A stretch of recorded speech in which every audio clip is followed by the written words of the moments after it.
Learn about the indie artist from the indie artist. Well, I'm Janaki. I'm an artist. Well, my name is Lauren, as you already said. I am a singer-songwriter. So I'm Mark Pems.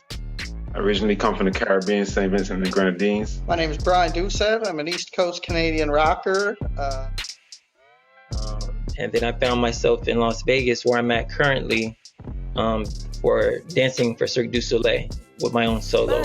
But also learn from music industry professionals. I'm a music producer. I've been producing professionally for about 14 years. I have worked with a couple people in the industry, Grammy-nominated Trev Rich, Nisha from 702.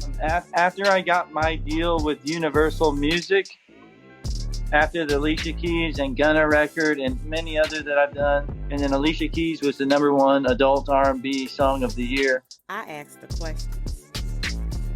That's a great question. Yeah, it's a good question. Ooh, that is a good question. Wow. I love all these questions. These are great.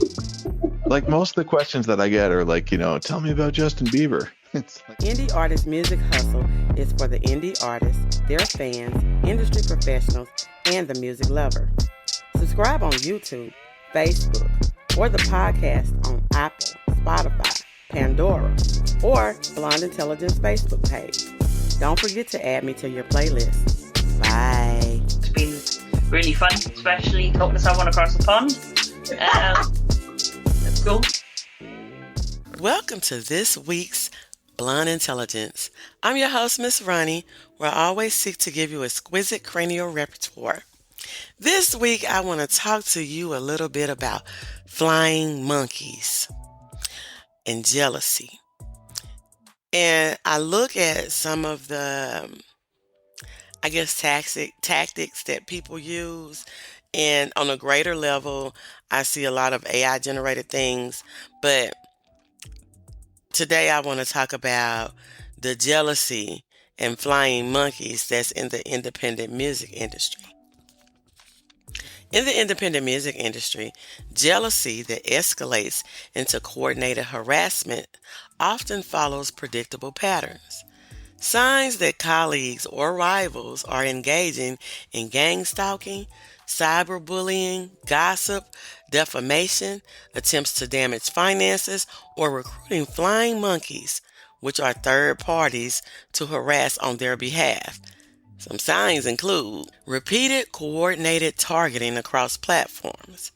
Multiple accounts or people suddenly post similar negative messages about you, share the same false stories, or like and amplify each other's attacks within a short period.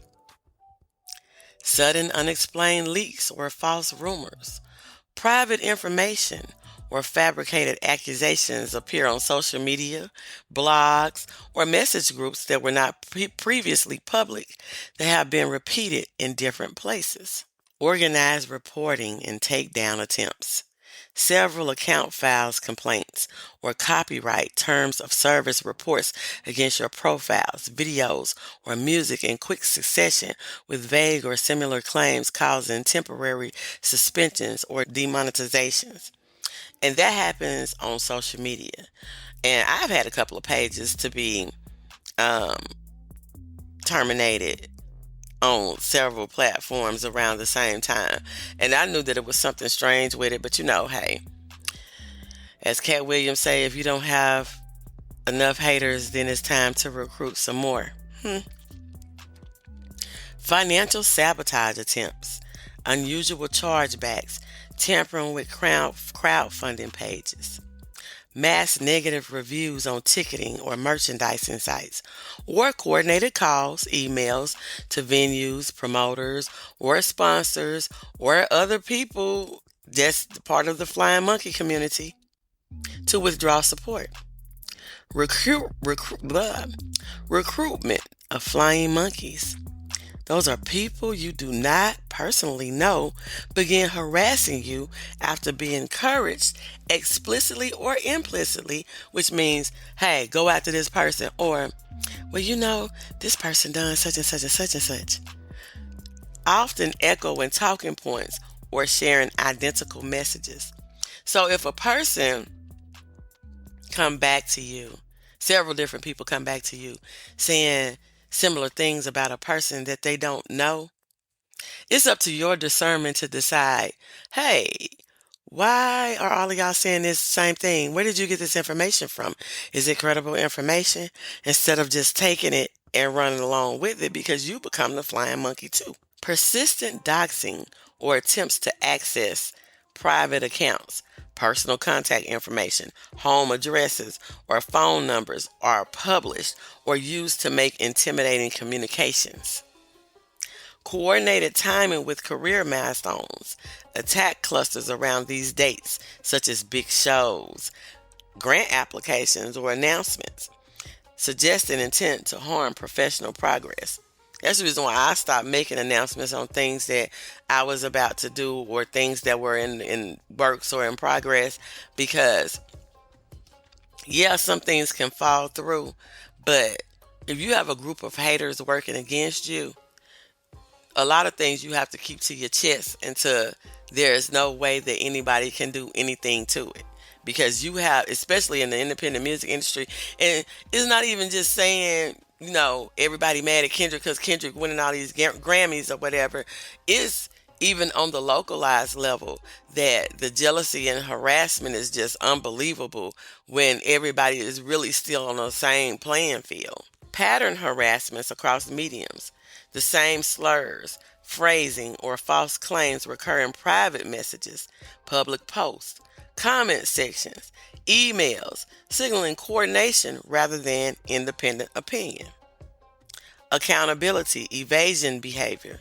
When confronted, and these are the people who orchestrate the flying monkeys, if you ask them about it or if the evidence is produced, when confronted, the perpetrator denies involvement while those connected to them subtly signpost the harassment, such as liking or reposting the attack, or they deploy plausible deniability by using throwaway accounts.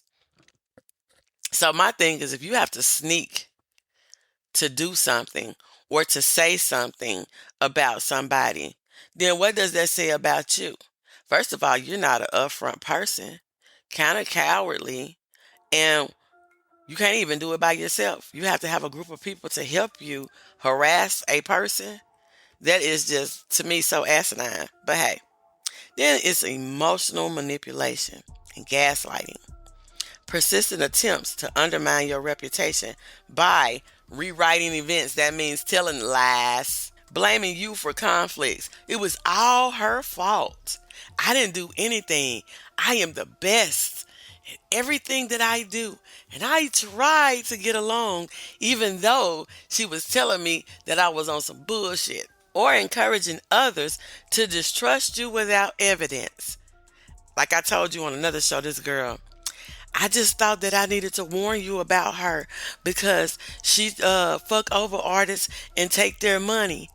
Take money from artists who ain't even making money. So when you notice several of these signs together, document everything. Time steps, screenshots, URLs. Preserve original messages and report patterns to platform administrators, venues, or legal counsel as appropriate. Seek support from trusted industry peers and consider using privacy safeguards and professional reputation management resources.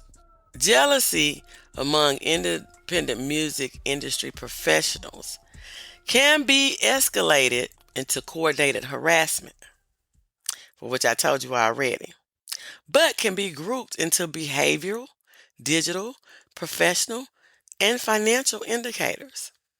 So there's an analysis of it, some behavioral indicators, repeated public or private attempts to isolate the target. Don't fuck with her. Don't talk to her or him. Don't you can't no. Or if you work with her, then you can't work with me. If you talk to her, then you can't talk to me. Such things like that. That's a behavior indicator. Another one is smear campaigns in person. Consistent, similar, false stories told by multiple people in different settings. So that means that They talk about you wherever they go. Anywhere they can smear your name or try to damage your reputation, they're going to talk about you. So people need to be aware of where the information is coming from. Is it the same person? Why did you tell this person, and that person, and that person this right here, and it's false? Or you don't know that person, or you just jealous? Attempts to recruit others to act against the target. That's what you call the flying monkeys. Persistent requests for favors that involve criticizing, boycotting, or publicly attacking the target. This kind of recruitment requires third parties, which means that you got to get people to jump along on the bandwagon. And that's where you become that flying monkey if you jump along on that bandwagon. Then the digital indicators, for which I, touched on it a little bit, but coordinating timing of online attacks, such as when the person normally posts or they have something to premiere, you get a whole lot of people together. We're going to get on this platform right here, and we're going to not like I don't even know what the different, you can like and thumbs down and something or whatever, but we're going to give a whole lot of negative feedback on this platform. Then you have creation of multiple anonymous accounts or fake profiles that target the same person with harassment threats or defamatory statements. And these patterns use similar language, share it on media, or reposting the same false claims to imply coordination. So the whole thing is basically when you go through all these indicators that I've done, the behavior, looking at the digital, it creates a pattern across these four categories. Then you have unusual spikes in negative engagement tied to specific events, such as you having a meeting or announcing an award, or you even announcing a show that you're doing. And it's a lot of insider leaks. So a person from the inside telling basically somebody who is disguised as a friend or a coworker, which is really an enemy, inside information, and they're using it to sabotage that person. Attempts to manipulate search results and streaming platforms' metadata, filing false takedown claims, submitting inaccurate credits. I know one page that I lost, which is totally ridiculous to me. They said that it was a Facebook page, said that I wasn't who I said I was, but you were taking payments for my promotion with my credit card. So tell me, how do that work if it wasn't some type of sabotage? Because how am I having to prove who I am? And I've had an account for over 7-8 years, and you have payment information. I have a store on there and all different kinds of things like that. But then I got mass reporting that I'm not who I say I am. Crazy to me. Then you have professional and financial indicators, repeated unexplained cancellations, especially when they're accompanied by rumors or vague allegations, sudden loss of access to people who call themselves industry gatekeepers, promoters, playlist curators, venue managers, without a transparent reason of why you choosing not to fool with this person. This is a coordinated influence campaign and can lead to industry-wide exclusion. Evidence of targeted financial interference, false complaints to payment processors or ticketing platforms, orchestrated negative reviews that deter clients, or deliberate interference with crowdfunding or merch channels. That's basically messing with your money. Patterns of defamation in trade outlets or fan forums that lead to sponsorship withdrawals or contract terminations. Patterns of defamation in trade outlets or fan forums that lead to sponsorship withdrawals or contract terminations. Repeated use of similar false narratives across platforms suggests planned reputation attacks. Now, it says how to distinguish targeted harassment from ordinary conflicts.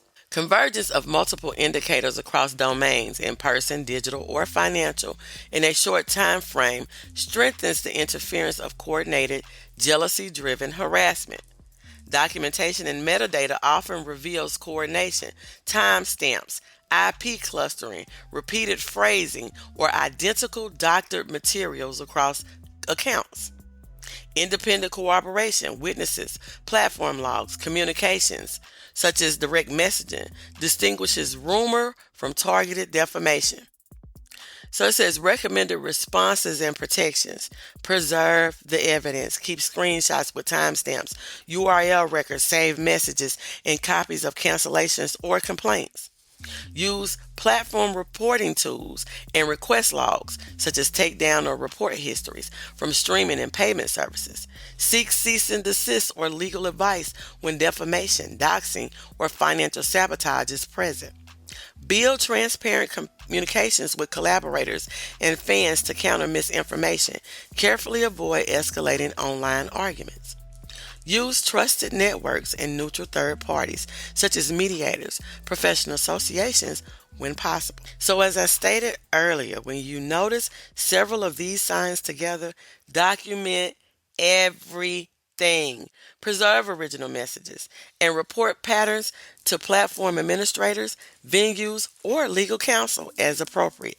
Seek support from trusted industry peers and consider using privacy safeguards and professional reputation management resources. And that's all that I have for you today.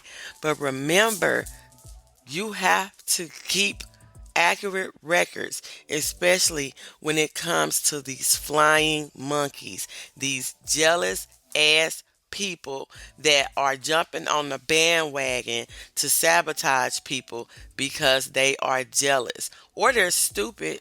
One of them, both of them, whatever. Anyway, that's all I have for you this week, and I'll see you next week. Bye. Hey girl, let me tell you about this podcast. Girl, everybody has a podcast these days. But this one interviews new and interesting indie artists. It's called Indie Artist Music Hustle with Blunt Intelligence. Really? Where can I find it? It's on all podcasting platforms, streams live on social media, and on rpentradio.com. What'd you say it was called again? It's called Indie Artist Music Hustle with Blunt Intelligence. Girl, I'm gonna have to check her out. Give it a check, girl.